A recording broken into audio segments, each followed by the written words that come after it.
So let's say you save your quarters in a piggy bank that you keep in a shelf in your room, but your mom keeps checking up on how much you're putting in and how much you're taking out. You don't like that, so what you need is a second piggy bank that you keep somewhere else. Your friend Johnny's mom is busy. She doesn't have time to check on piggy banks.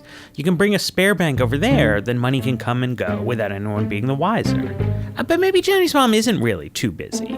Maybe she's just lazy. Maybe she's deliberately telling the whole neighborhood that for a small fee, she'll keep their piggy bank safe and not pay attention to what happens. That's what countries like Panama and the Cayman Islands and other tax havens do. They have very weak regulations in terms of watching when money comes in or out of bank accounts. And they have rules that make it easy to form a corporation without disclosing who owns it. So basically everyone gets to write a fake name on their piggy bank.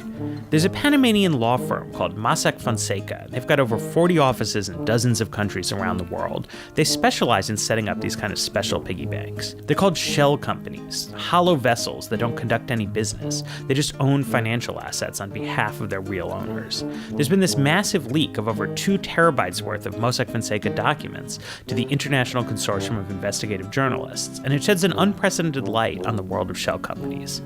People can use these shell companies for legitimate reasons. Sometimes you just need privacy.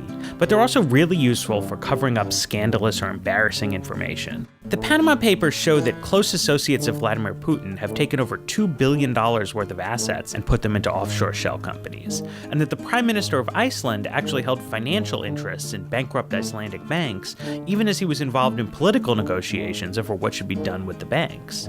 And the main use of offshore shell companies is avoiding taxes, because the government can't tax money that it can't find. One of the memos says, quote, 95% of our work coincidentally consists in selling vehicles to avoid taxes.